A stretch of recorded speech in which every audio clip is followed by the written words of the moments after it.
Hello and welcome to As It Comes, life from a musician's point of view. I'm Davina, I'm a freelance cellist based in London, and my productivity times have been turned upside down due to the Rugby World Cup. This is a lesson in time management. If you want to get tasks done, you need to complete them around your engagements. Your tasks might include practicing, listening to repertoire you're playing coming up, invoicing, booking trains and accommodation, writing links to a podcast you set up. And the engagements you have to work around might include gigs, lessons, appointments, or even social commitments. If you have a fun thing around which you need to complete all your tasks, it's usually at the end of the day. You can pat yourself on the back, you got everything done, now for some time with your friends and family. What do you do, though, if your fun engagement is at the beginning of the day? Last weekend, New Zealand played South Africa in Japan, kicking off at 10:45 in the morning. My day went like this. Woke up, did some editing and emails. Productive already, off to a very good start. Had a shower, put on some black clothes. Now it sounds like I was getting ready to go to a gig. But no, I went to the pub dressed in my country's colours. Got to said pub. Realised the entire place was empty because I was wanting to watch an All Blacks game in England, and also because it was 10:30 in the morning. The upside was that I had the whole place to myself. The downside was the immense struggle following the match to get myself back into work mode after being in leisure mode. It definitely feels like a one-way street when you go in that direction. It's like working in the wrong time zone. My solution? The same thing that solves jet lag, a hangover, or a bad mood. Coffee. This podcast is proudly brought to you by caffeine. Speaking of the rugby, what do rugby and opera have in common? My guest this episode is a fan of both. No, she's not Welsh, she's Kiwi. She's the first Kiwi I've had on the podcast, apart from myself, obviously. Her name is Lucy Anderson, and she's the Assistant Company Manager of English National Opera, based in the London Coliseum. Lucy and I go way back. I met her in New Zealand National Youth Orchestra, where she was a flute player back in 2007. Since then, her journey has taken her to Australia, Germany, and now London, switching performance for orchestral and company management. What does an opera company manager actually do? Everything, it turns out. Have a listen to my chat with Lucy.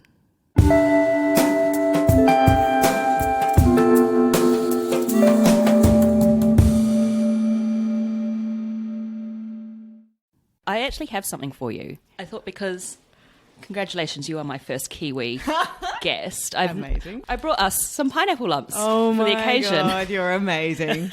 For listeners who don't know pineapple lumps, Lucy, would you care to explain what pineapple lumps actually are? I mean, basically it's just all goodness in the form of a sweet. It's pineapple surrounded by chocolate. Pineapple marshmallow. Oh, sorry, pineapple marshmallow, yeah. Well, dig in. Hey, thanks. I thought that'd be quite a good podcast food because they're fairly silent. Mm-hmm. If it were up to me, I'd probably just eat crisps all the time. Not good for podcasting. No, I can imagine. Mm-hmm. And I'm sorry for talking with my mouth full. Oh, I apologise too, but actually I'm not really sorry. Tastes so good. This is great. This is also an amazing coffee that we're having. Do you miss good coffee living here in the UK? I do miss good coffee. I think the UK is getting better for coffee, especially in London. Mm-hmm. There are a number of excellent cafes around. You just have to know where to go to get a very good flat white. It's not quite like New Zealand, where even at the smallest petrol station in the middle of nowhere, it will still be an amazing flat white. Expensive though. Last time I went back, flat white, $5. Oh, Yep. typical. Mind you, you pay for quality, don't you? There you go. Do you do that thing where you go into a cafe in the UK and you listen for the accent behind the coffee machine? Oh, yes, yeah. And if it's a Kiwi, you know it's a good one. Yeah. Kiwi or Aussie. Or Aussie, yeah. Yeah. No, we've got to give them that. Or just those people who know about Aussie and Kiwi coffee. When you've got a barista like that, you know that you're in safe hands. There's quite a few Kiwis or Aussies already in there, so that's a good sign of a good cafe as well. Very good sign. So, as I mentioned before, you're my first Kiwi guest that I've interviewed. Thank you very much for having me. Oh, it's a pleasure. Thanks for having me. We are currently in a small front of house room at the London Coliseum. which is the home of the English National Opera. It's a very ornate room, decorated with architraves and friezes, and the walls are embossed with lots of decorations. I feel very lucky to be here. Oh, you're more than welcome to be in here anytime you like. I've got to say the building is far more decorative and beautiful front of house than it is back of house. But I think that's true for most theatres around the place. That's true. How old is this building, do you know? It was built and opened in 1904. It's a Frank Matcham theatre, so he designed and built a lot of the famous theatres around the UK. But we are actually the biggest. Oh, well done. I think in terms of capacity anyway, so we're the biggest theatre in the West End. How many people? 2,400, I think. It's quite a lot of people. It is quite a lot of people, especially when you think that's the number of people in the audience, and then actually the number of people backstage as well is also rather significant. Obviously not 2,500, but still, it's a busy place on a performance night. Yeah, so if you ever are in that situation where you need to evacuate the building, that's a lot of people to account for. It really is, funnily enough. Has that ever happened to you? It has happened to me twice in the last few months, I think, after not having any evacuations in the Coliseum for years and years. Yeah, it had happened to me twice on the same show in the space of 2 weeks. So at least by the second one, I was quite well practiced at what to do in that instance. What happened? So the first one, there was a power cut in Leicester Square. Someone had cut through a cable, we think, but we're not sure. And obviously a big blackout when you're in the middle of a theatre. The emergency lighting came on straight away. But you've got to evacuate the building because that's running off a generator, and you've got a couple of thousand people in the building who need to get out. I think the first one that we did, it was at the half, so half an hour before the show began. So the audience, there were only a few audience members in. We hadn't yet opened the house. And so the audience were in the bars. And then that's front of house's job to clear them out. That's fine. We were on stage just having finished the warm-ups. And then we just evacuated everybody. It was rather funny. We had Kelsey Grammer was in. We were doing Man of La Mancha. And I sort of had this moment of walking out with him thinking, oh, our evacuation spot, we can't have him with all the audience evacuated who have come to see him. So sort of walking down an alleyway with him in full costume to try and get him into a bar out of the way from everybody else. Yeah, sort of being his bodyguard a little bit. Yeah, very much so. There were a few cameras and things like that. Yeah. Oh my God. You just sort of think, oh, how did I get into this situation? Yeah, I bet. So I was just reflecting how I know you, and I think I've known you for about 12 years from New Zealand, and I bet 12 years ago you probably didn't think you'd be escorting Kelsey Grammer down a dark alleyway in the West End on the other side of the world. I mean, we know each other from New Zealand. We're both members of National Youth Orchestra. Good memories. Good times. Hazy memories. National Youth Orchestra, what do you expect? Yeah. A lot of musicians away on tour when they're quite young. Yeah, we were quite young, weren't we? We didn't feel like we were, but we were. You remind me of myself and a lot of Kiwis in the sense that we tend to be quite nomadic because we've lived in several different places in our shortish lifetimes. I like the shortish. Yeah. But also taking each day as it comes, so to speak. So. You also lived in Australia. I lived in Sydney, and you lived in Canberra. The bra. Because I kind of forgot that you lived in Canberra, actually. I was reflecting on that time about 10 years ago, and I saw you all the time in Sydney because you're always like a 3-hour bus ride away. And then I remembered, but you didn't actually live here. I lived there for a few months. About 5 months after I'd lived in Canberra. Like you say, I did go up to Sydney quite a few times, mainly, to be completely honest, there wasn't very much going on in Canberra. And I was trying to work out, what does everybody do here on the weekends? And it turns out it was, in fact, going to Sydney. Yeah, they leave town, don't they? They leave town, yeah, very much a government and university town. It's a funny place, isn't it? I'll be very nice to Canberra because I'm pretty sure that we have listeners from Canberra. Canberrans. I've got a great big soft spot for them. Mm-hmm. Well, it's a planned city, isn't it? So it is. Everything's very symmetrical. Lots of roundabouts. And roundabouts inside roundabouts. And also I think it was a city that they planned for it to be a little bit bigger than what it ended up being. So the distances in between places are quite vast, with nothing in between. A bit of a desert. I think it was the first place I'd moved from New Zealand, and I think one of my first weekends there, I did go up to Sydney to meet a friend of mine. And I remember thinking, I'm in a new country. I should see everything that I can possibly see. I was on a 6 a.m. bus, and I was determined to stay awake to see the scenery. Because if you're travelling through New Zealand and you're driving for 3 hours, the scenery can be quite spectacular. Totally.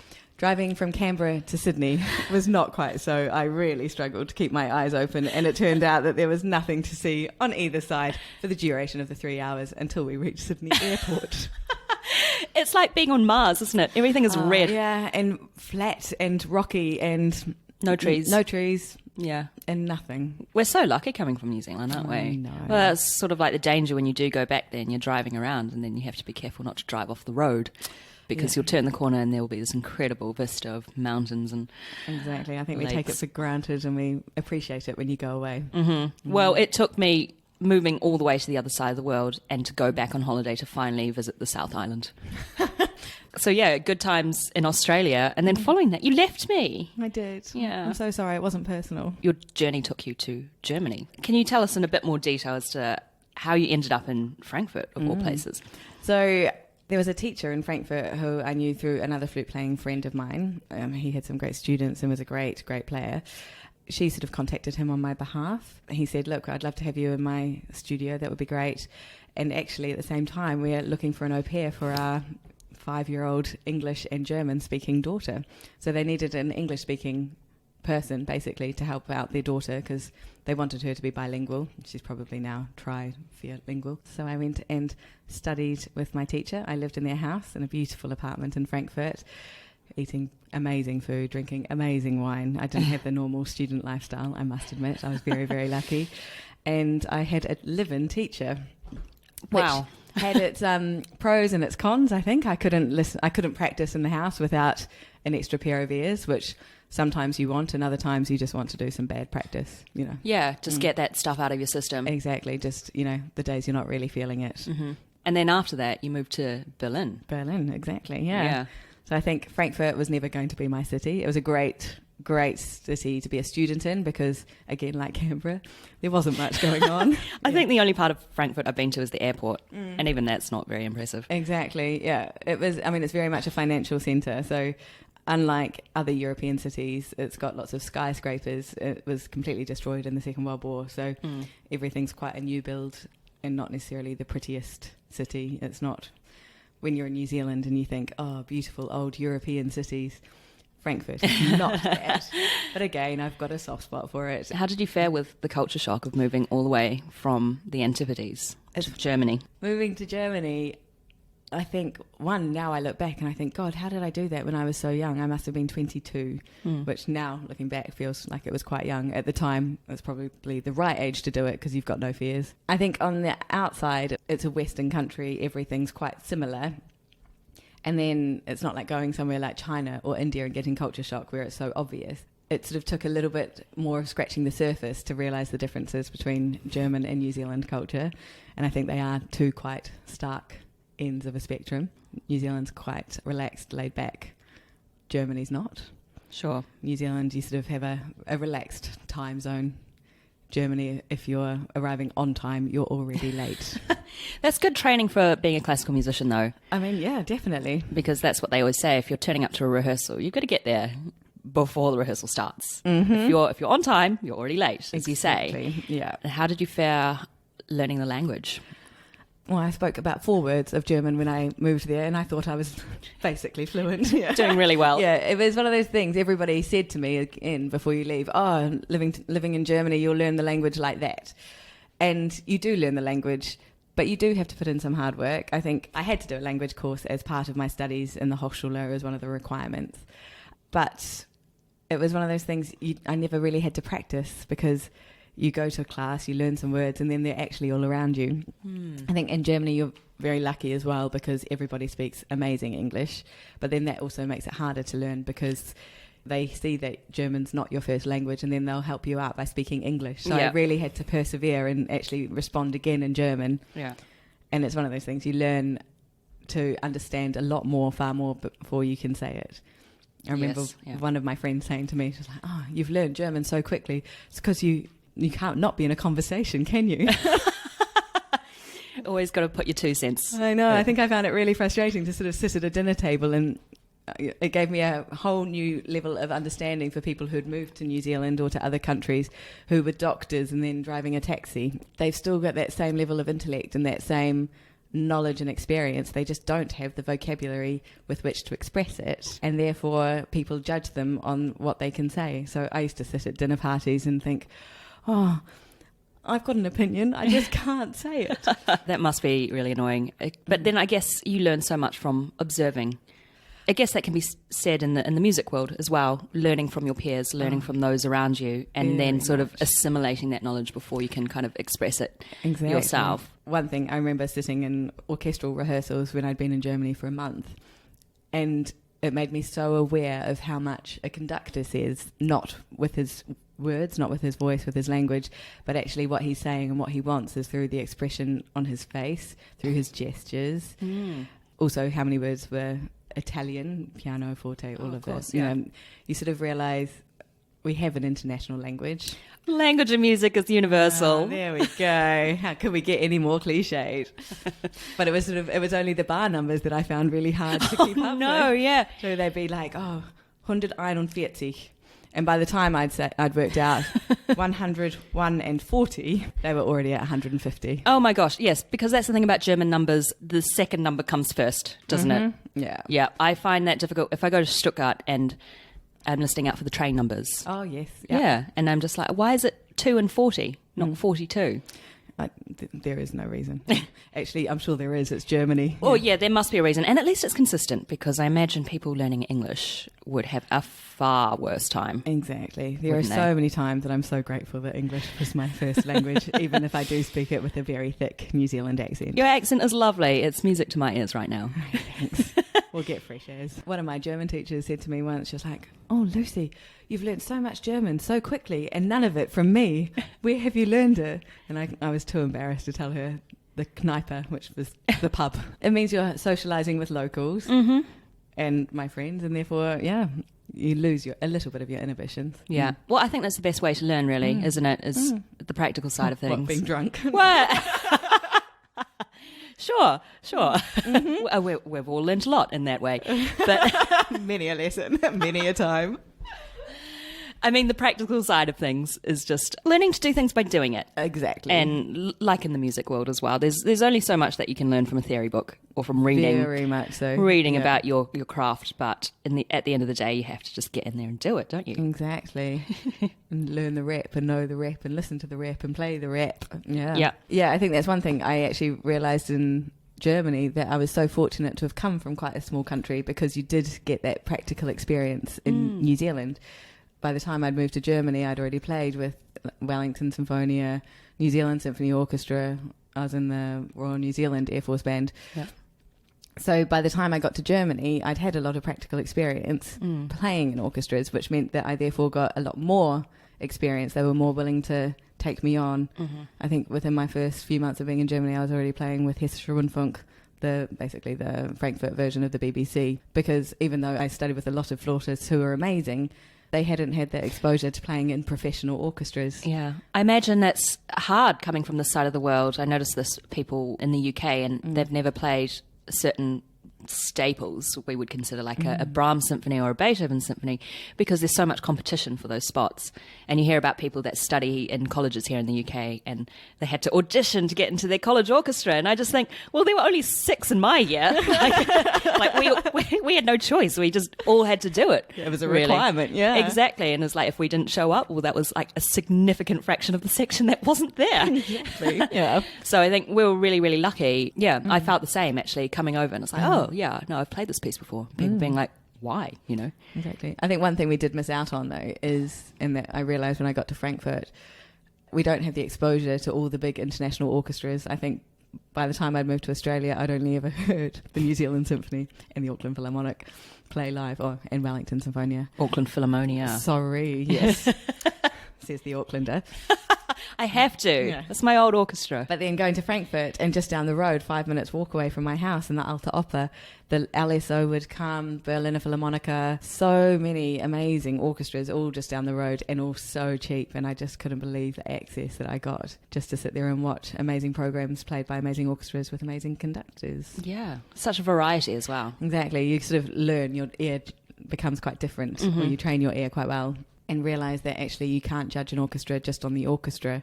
It's not until you've seen them with a variety of conductors that you really realise their capabilities. And same conductors, you can't judge them on just one program. You have to see them perform a variety of programs with different orchestras, see their true value and what they're really capable of. Seeing kind of that relationship flow between conductor and orchestra. Exactly. It's not just as straightforward as we think. Oh no. Well, as straightforward as we'd like it to be. Particularly now working in management side of things, it's quite different as well. Yeah. So tell us about how you got into the management side of orchestral playing. So coming from a performing point of view, as I mentioned earlier, you moved from Frankfurt to Berlin. Tell us a little bit about what led you there. So when I was in Frankfurt freelancing and studying, and then I knew that I'd always wanted to live in Berlin, I started playing with a lot of orchestras up there as well. One of them was called Ensemble Mini. Ensemble Mini was an orchestra originally created by the members of the Karajan Academy from the Berlin Philharmoniker, and they had decided they wanted to sort of continue playing together and created this orchestra. So Ensemble Mini, sort of in the name, but it's a very small orchestra. Except instead of being a chamber orchestra, they actually do big works, but in what we called kleine Besetzung, which means sort of small arrangements.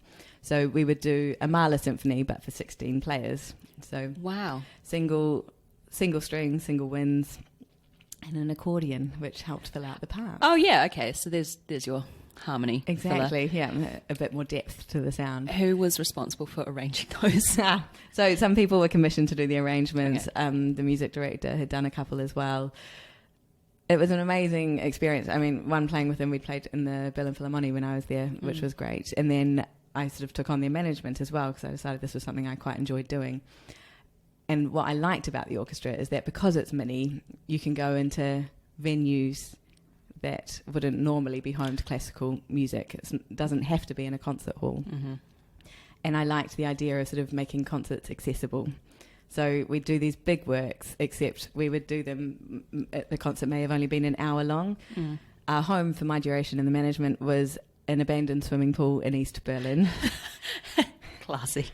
That's classic. Typical Berlin. Remnants of the DDR. I mean, yeah, very much so. It was great. So the swimming pool, the owners had actually turned it into a nightclub as well, because who doesn't want to go clubbing underneath an abandoned swimming pool amongst all the water pipes? It was, I mean, bizarre, but actually amazing at the same time. So my office was up in where I assume the lifeguard had been, looking over the pool. The orchestra would perform in the pool. I will clarify, it had been emptied of all water for quite some time. So the orchestra would perform in the pool and the audience would be sat on the bleachers around the outside. Wow, so you could see sort of in and over. In and over. And the acoustics were surprisingly great. Somewhat like being in a big bathroom, I believe. Indeed, but funnily enough, not too much. Well, if you've got people in there, that sort of absorbs some of the reverberations as well, right? Exactly. I think we had an idea at one point of having one of the soloists up on one of the diving boards at the other end, but for safety reasons, we decided to go against that. I think my favourite morning of working for them, though, was when I think I had to be there at 6 o'clock in the morning so that the 6 Russian piano movers could be supervised while carrying down a grand piano down the swimming pool ladder into the swimming pool. Wow. So the things you do. Yeah. I bet that's something that you wouldn't have thought you would do 10 years before that. No, not at all. I mean, still now, if someone told me to do that, I think I'd look at them twice. How do you deal with the slopes in a swimming pool? Because you had the shallow end and the deep end. Yeah, so we'd perform in the shallow end, and then there was quite a steep incline to the deep end. We didn't perform in the deep end. Okay. I think we may have stored some percussion equipment down there. It was pretty safe and sound. Yeah, I mean, the worst thing is this is quite common in the UK, but you have these really old theatres with kind of rickety floorboards, etc., and they're all being used, which is brilliant, but they were perhaps built in an era where foundations were maybe not as strictly conforming to requirements as they are now. The number of times I have finished performing with like terrible back pain because I realise, oh, the stage is sloping forward. I've been trying to hold my cello the whole time. Yeah, exactly. And it was just like, I'm sitting like really, really wonkily. It's so painful. But I'm glad you didn't have that problem in the swimming pool. No, I mean, it was a very flat floor, and Ooh. maybe a little bit slippery. Performing there in the middle of a Berlin winter with not the best heating in the world. Yeah. Yeah, there were trials and tribulations, but you know, You get through them. you do. Yeah, and you the players were amazing and so committed, and I mean, such incredible musicians to play such pieces, and they all loved coming together. And there was always a club night afterwards where In the same pool. in the same, yeah, exactly. Yeah, so it was a good time. What led you to pursue orchestral management and working on that side of the orchestra? I realised that playing and managing the same orchestra at the same time is probably a little bit too much to take on all in once. But I don't know, I enjoyed the management of it. It was quite fun. It was great. I liked knowing all the ins and outs and being involved in what we could do next and how we can achieve this, and having crazy ideas and how do we put these into practice. Yeah. Especially for something like Ensemble Mini, when it was, you could sort of go a bit out on edge, and our goal was to take music to people who wouldn't normally go to concerts. Yeah. And I really enjoy that side of things. I really enjoy the breaking down the barriers, making sure that actually people realise that classical music is for everybody. It's not an elitist thing. I think in New Zealand I grew up thinking it was very much...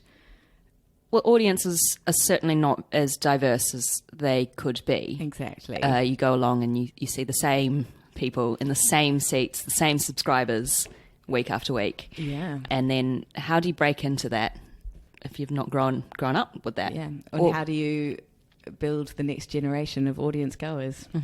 Exactly. Or if you don't see people like yourself doing the same sort of thing. If you think that you need to have a special knowledge to be moved by the music or to understand the music or to belong there, then I disagree with it. I think everybody needs to know that it is for them, and actually everybody can be moved by an experience. And you don't necessarily need to articulate how something makes you feel. And I think that's the problem is, I've spoken about this many times, I'm sure, but, you know, you do get the odd audience goer who has to, like, give a full-on in-depth analysis into what they've just heard. And it's like, is this for my benefit or is this just for you? Exactly. You know, and it's like, if you liked a piece and you don't really know why, then that's fine. And you don't need to talk about it. Likewise, if you didn't like a piece and you didn't like it, that's also fine. Exactly. You know, music is going to touch people differently.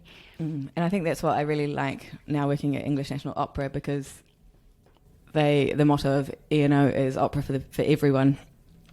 And there are a number of new schemes that are trying to get young people in to the opera and sort of creating accessible programs and shows and everything so that people actually just get exposed to it in the first place.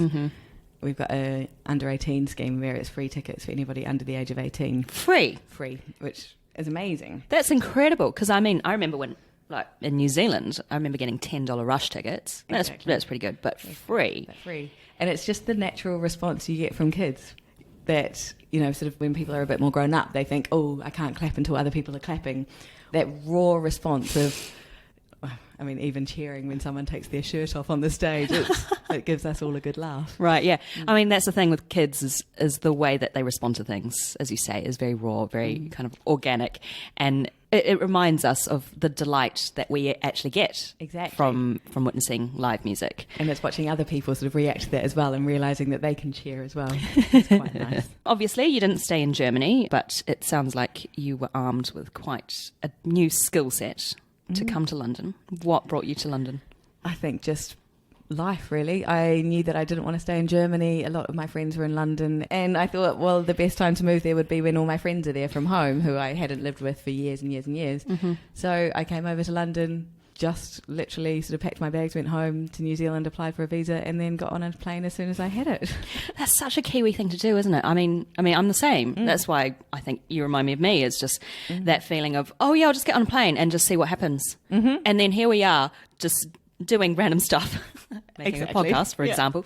But it's that kind of Kiwi attitude that there is stuff out there.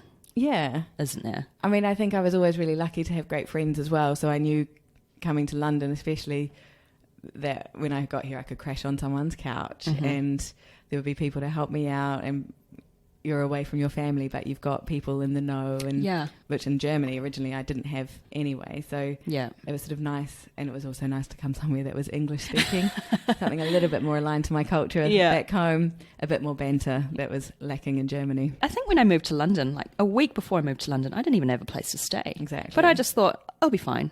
I'll just see what happens. She'll be right. Yeah, exactly. And luckily I did have a place to stay, and subsequently stayed for another 6.5 years. Exactly. But it's just that attitude that things will be fine if you prepare for the worst, but quite often the worst doesn't happen. Exactly. And I think also that arrogance of youth in a way.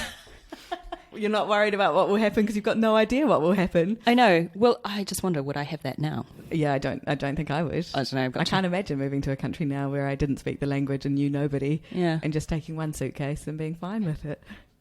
Oh gosh, I've got so many possessions just sprawled throughout the world. Sometimes I think, oh gosh, where's my piano part to the Schumann cello concerto? Oh, I think it's in my dad's place in Melbourne. No, I'm the same. I think I've still got a cupboard storage in Canberra 10 years ago. 10 years ago. I think I'm going to kiss goodbye to that, yep. And here you are now assistant company manager at English National Opera. I am. Bizarre. Bizarre, very bizarre.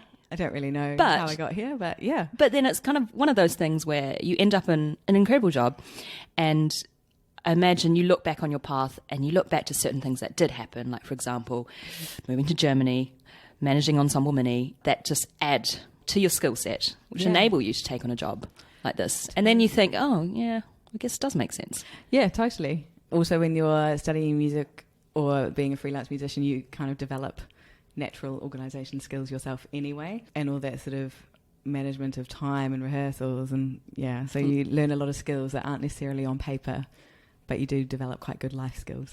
Yeah. Logistics. So many people, myself included, won't know exactly what your day-to-day life consists of as assistant company manager of E&O. So can you enlighten us a little bit about that? It's one of those things that everybody always says, so what do you do? I don't know.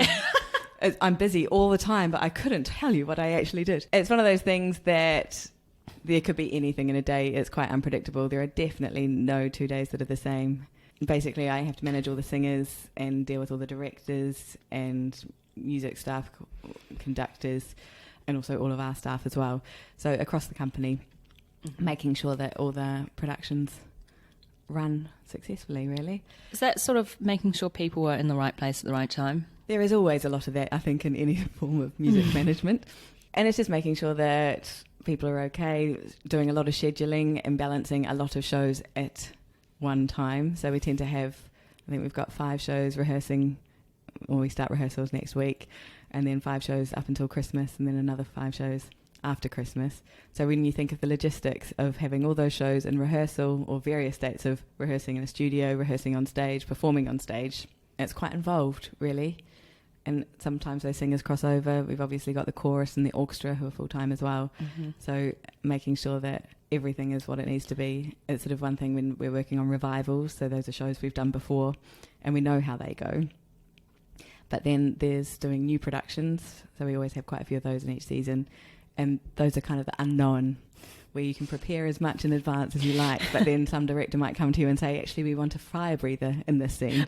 And then facilitating those sort of requests can always be interesting. Look up the yellow pages, fire breather. Exactly. I think one show we used Bozo the Clown. He was great as training our fire breathing. What show was that for? That would have been Chess, the musical last year. Oh, Chess. Classic. When we did do Chess, I did ring up the music library and ask for the timings on Chess. And they were like, for what? Like, Chess. What? The big musical that we're currently doing? Oh. The next thing I knew, a poster had appeared in my office for Chess, the musical, spelled CHISS. You do have to love the banter that gets you through. Yeah, that's true. Especially being Kiwi, I've learnt to cope with a lot of that. And managing your vowels. Yeah. I've decided to just embrace them and be Kiwi as. Yeah, we'll have another pineapple lump. So I imagine your job consists of a lot of stepping in other people's shoes. You've got to see what the production's like from everyone's perspective, right? Yeah, very much so.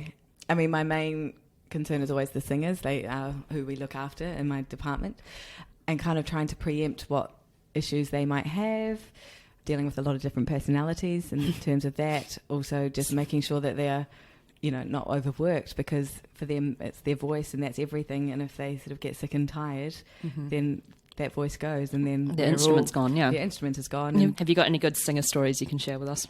I mean, there's always the day that you get the phone call where someone calls in sick, and then you have to make the dreaded phone call to the cover to let them know that actually they'll be going on tonight. Oh, jeez. And then all the sort of organisation that involves, and dealing with costumes and front of house and getting the word out to the public, making sure that the cover has got enough time on stage. Quite often, though, we'll be changing over a set in between whatever has happened in the morning and the show before the show in the evening. So just trying to facilitate everything possible to help that singer out. Yeah. Especially as a cover when they're going on to perform a show that they've only done in cover rehearsals with a different cast, and now they have to sing it in front of 2,500 people. Yeah, no pressure. That must be so hard. I mean, like, speaking from my experience, just this coming Saturday, I'm actually depping in a show that I've never done before, and I've sat in on like a couple rehearsals, and it's fine. At least I've had like a couple weeks to look at the part, and I'm in the pit, and I'm with a whole bunch of other musicians, but I couldn't imagine, like, I mean, I guess there are some instrumentalists that do that kind of thing, and they're like, oh, by the way, you're going to be on stage and perform this concerto right now. I think as a flautist, I'd actually done that myself, jump in an orchestra. I think I had to go in at half-time one day to play Mahler 5 in a massive concert hall with Paavo Järvi conducting. Oh, wow. First time I'd met him was sort of on stage about to play a piccolo solo and thinking, holy crap, what am I doing? So I think I get where the singer is coming from when they're doing that, but on a whole nother level, and where I've got so much respect for them for, is that not only do they have to have the music and the words, they also have to have all the direction and all the movement and what exit they're using to come off and on, what piece of costume they need, what props do they need. It's so much more involved than just me sitting there reading a piccolo part. Sure, yeah. And sight reading with the music, which from a singer's perspective is probably cheating. Yeah, like, you get the music. That's not fair. Yeah, it's a whole nother world, isn't it?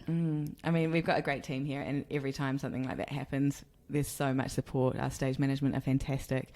Our wardrobe staff are great. And it's kind of nice when you're working like that and everybody, like, the clogs all start to kick in and everybody does it. Well, it's like a working machine, isn't it? Very much so. What's your favourite opera you've worked on? To have worked on? It would have been Akhenaten, Philip Glass. I came to see that. You did. You got me a ticket. Thanks. I think I came the day after Lady Gaga came. Probably, yeah. Yeah, we get a few celebs in when we've got shows like that. Akhenaten was one of the first operas I worked on when I was assistant orchestra manager here. And I remember seeing what was coming up in the shows, and I was thinking, what show would I bring my friends into, especially my non-musical friends? And in a million years, I would never have said a Philip Glass opera. And then the show came, and it was phenomenal. It was, I mean, the design was beautiful. I mean, for people who don't know, Philip Glass is a minimalist composer, so the music is very repetitive, which floats some people's boat and not others. But just the whole show was stunning. The design, everything was done in slow motion, but with a team of professional jugglers all juggling in time to the music. So I think that was one of the first ones that really captured my imagination. To be honest, I hadn't really liked opera before I started working at E&O. I'd always preferred to play in symphonies and go to symphony concerts. But in terms of working backstage, I love working in an opera company because it is so involved like that. There are so many levels of artistry and so many different people doing so many different jobs just to make one show happen, and hopefully on time.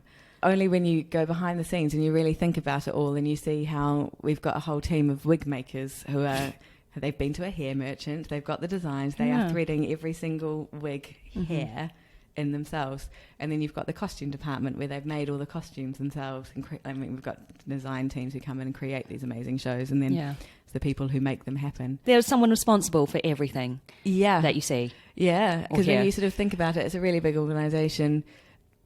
I mean, it's sort of, at times during the season, it runs 24/7 because we'll perform one show in the evening, and then the crew come in at the end of that show. They will change over the set so that one show is gone and all storing or hanging up.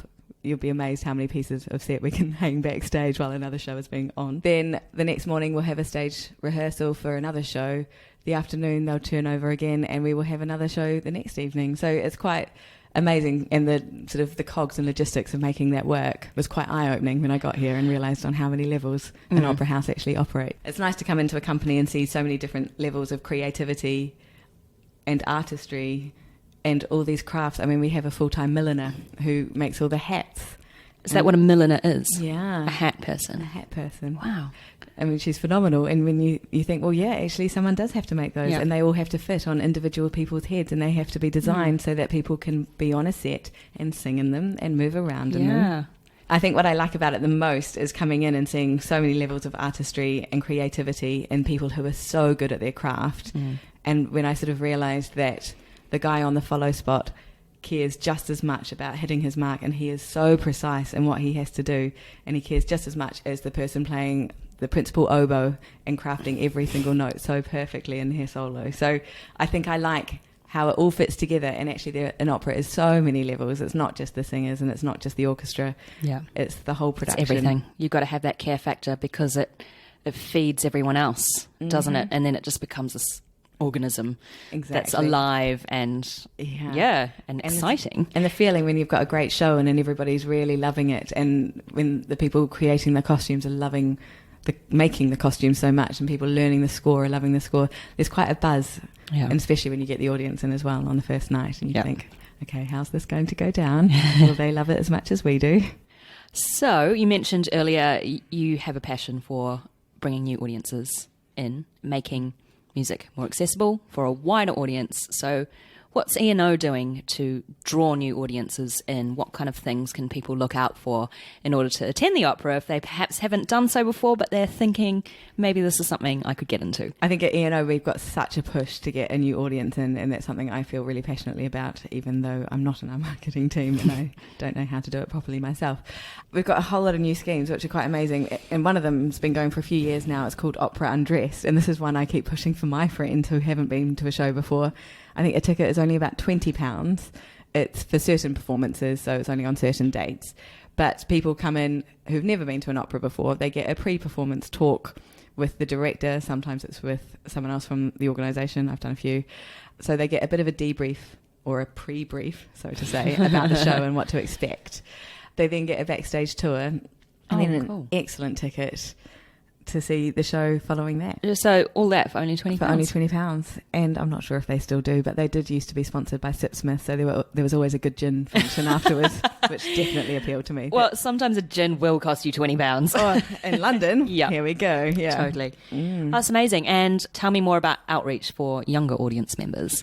Yeah, so we've got our free under 18 scheme, which I told you about earlier, but also we've got an amazing program called our Bayless program. So that's our education team. So they go out into schools all over London. They run groups called Opera Squad and sort of get kids to create their own operas, sort of inspired by shows that we've done.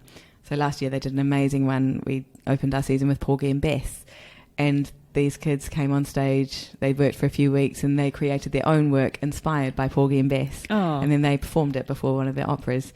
I think they're going to do a couple more this season. So it's quite amazing to see how the next generation interpret a work that is known and exists, and their perception of it and what they can bring to the table. Yeah, also how they themselves define opera. Exactly. Because I think there's that idea that opera is, as we mentioned before, like quite elitist, and people hold this certain image in their head of what opera is. But for the new generation, knowing that opera is the creativity, it's the artistry, as you've mentioned, and being involved in that, it changes the definition a little bit. It was like a friend of mine came, he'd never been to an opera before, and we sort of had a deal that I'd get him some very discounted tickets and he'd have to sit there and watch the show. I took him to a Magic Flute Simon McBurney had directed. It's brilliant. It's very contemporary but very funny, but still very true to the... Did I go to that one? I think you might have. It's the one that's got... It's got a live Foley artist. Yes, the Foley artist. And a live artist who sort of draws the backdrops on chalk. Yeah, I remember that. Projected up onto the stage. Yes. So it's a very brilliant production, very, very clever. So we caught up for a drink afterwards and debriefed, as you do in the pub. His first comment was, so I liked everything that wasn't the opera. I was like, well, what on earth do you mean? You just went to the opera. He's like, well, I liked the gags. I liked the acting. I liked the drawing. I liked the Foley artist. I didn't like the singing. And I was like, but don't you realise that all those things are part of the opera as well as the singing? Yeah. It's multi-leveled. Yeah, exactly. The opera is not just the singing. No. And I think people can see that and be like, what on earth is this? Exactly. Yeah. So, no, it's quite good. It's always nice to get different people's perspectives Yeah, for sure. on what the show is.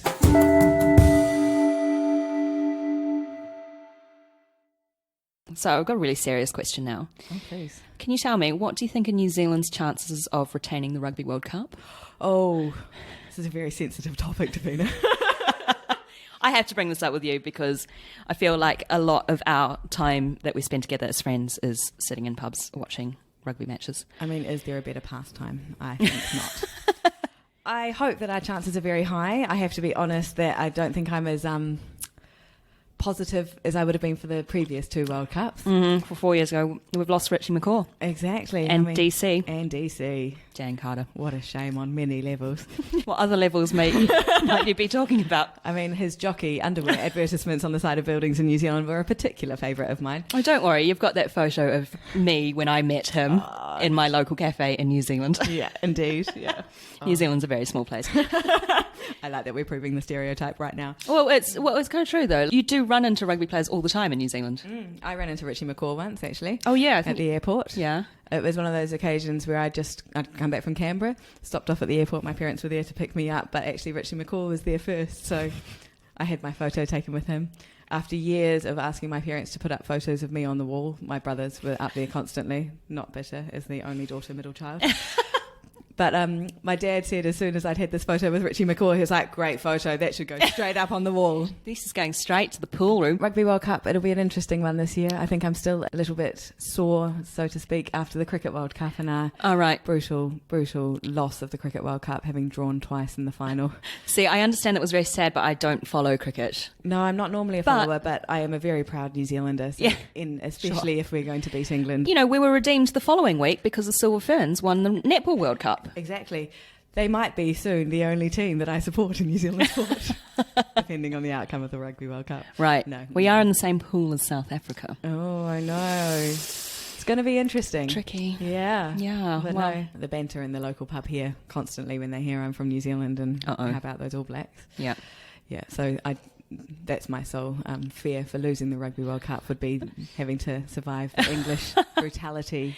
Yeah, having your head hang in shame. Exactly. But no, I've still got faith in the boys. Yep. Okay. They will come out strong. I'm looking forward to going to the pub with you. There's going to over be the next few months. 8 a.m. starts. Oh, early. Yeah, so a bit of daytime boozing I'm anticipating. Never goes wrong. Right, yeah. I mean, it's not like September's a really busy month for me or anything. Jeez. No, indeed. Okay, so we're going to move on now. As I mentioned to you before, there are some surprise questions. Right. So this is the wild card question round where this is your chance to choose what I ask you next based on 3 topics that I give you. So first we have books. Great. All books. No. I've just All written the books. I've just written books. There will be a question regarding books. Nice. Okay, next. Opera's greatest hits according to Lucy. Great. And number 3, listening habits. Oh, I'm going to go with books. Books. All books. All books. Great. What are you reading right now? Right now, I'm actually reading a book that should appeal to you. It's called The Lido, or The Lido, and it's set at Brockwell Lido around the corner from your house. So it's a lovely book that's sort of set in an area that I know quite well. That's one thing I like about London is reading novels and watching TV shows and movies and sort of spotting all the places that you know. Yeah. Have you ever played Monopoly since you've moved to London and then you realise that all the properties on the Monopoly board are actual places? Yeah. Yes, indeed. Yeah. They had to get them from somewhere. They couldn't think of them themselves. No, obviously. So is this book, is it a novel? So it's a novel. It's actually non-fiction? quite a nice, light summer read. Okay. I was reading it on that 40-degree heat wave, hottest day on record day, because I wanted to go to the Lido, but actually they were all overrun in typical London style. So instead I sat on the balcony and I read a book about a Lido. About the Lido. It's almost like I'm there. Well, it's probably a good thing that you weren't there because that made the news, actually. There was they had to call the police to handle the queues, of course, because there were queues in the UK. Yeah. But also there were queue cutters. So there were people pushing in, and then I think there was maybe a little bit of a brawl. I mean, it's a wonderful place to be. I'm really lucky that I live super close to it, but I've actually only been there once. I went there once, and it was a freakishly hot April day. Oh. And I very luckily got in an hour between yummy mummies with all their babies. So they'd departed, and the hour before all the school children arrived. A good hour. Yeah, exactly. I have So to admit, I've actually only been there to go to their really, really great cafe where they do a good brunch. With me. I think I've done that with Yeah, you. yeah, I definitely. think you have, yeah. So, I mean, like the perks of being a musician, just going to these places in the middle of the day. Thank you so much for being on the podcast. Tell me, what shows are coming up for E&O that people can look out for? So actually we're starting off our season. It opened with an Orpheus series. So we're doing 4 Orpheuses. I think all quite in different formats. We've also got a classic Jonathan Miller, Mikado. Brilliant, lovely light production, beautiful staging. And then a Carmen, which is a very good Carmen in a modern formation. Madam Butterfly, which I think you came in with your dad. I did, yeah. You got me and my dad tickets, and I cried at the end because the music is just so overwhelming. And then I was like, we were clapping, the final applause and everything. And I was like, and then Dad looked over at me and just said, did you not know what happened at the end? I'm like, oh, that's not the point. No. Like, we all know what happens at the end, but it's just so tragic. Well, do you want to know my embarrassing story on that? Yeah, It's not Madam Butterfly, but it's another Puccini, La Boheme. So I got some tickets about 2 years ago to go and see La Boheme at the Royal Opera House. And amazingly, for having performed in operas and now working in operas in a couple of different companies, I'd actually never seen a La Boheme. And spoiler alert, I didn't know she died at the end. It's like quite an old spoiler. I think the clue is that she's got very cold hands at the beginning. And it was sort of one of those embarrassing things that, how do I work in opera in quite a major company and I never knew that Mimi dies at the end of La Boheme. What did you think she was just going to pull through at the end and she's lying there? I was optimistic. Oh, okay. Well, good for you. Sadly, opera is not like the movies. No, It's not. It's not always a happy end. In fact, it's more often than not. Yeah, quite not tragic. a happy end. Yeah. It's been an absolute pleasure. Thank you so much, and thank you for the pineapple lumps. No probs. On to a winner. Awesome. Thanks, Lucy. Thanks, Davina.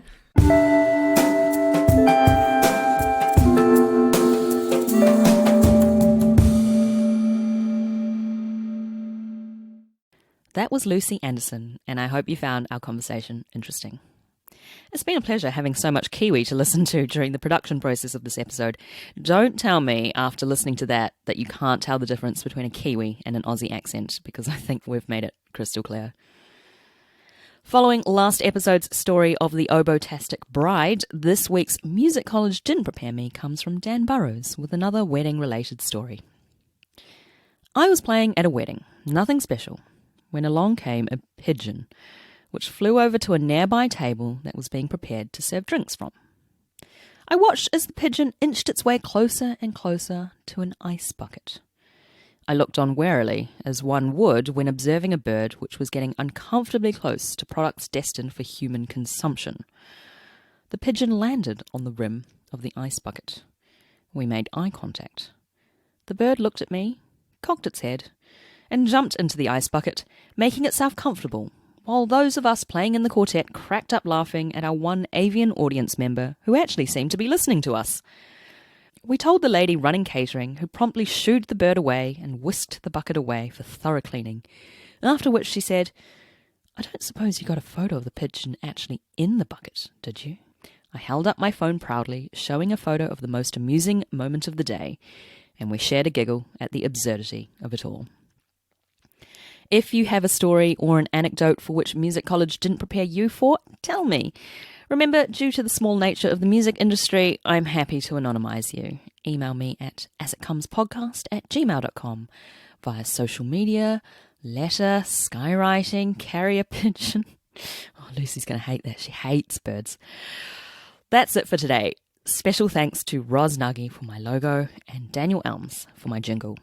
Massive thanks to Lucy Anderson for being my guest and for ensuring that I do actually attend operas once in a while as an audience member by providing me with tickets. Thanks, Luce. And finally, thank you for listening. Get in touch at asitcomespodcast@gmail.com. Like and follow the podcast on Facebook and Instagram at asitcomespod. If you do, you'll get to see updates from me and my assistant producer, Romeo. Remember to rate and review on Apple Podcasts or wherever you get your podcasts and spread the word. Chat to you soon. Bye.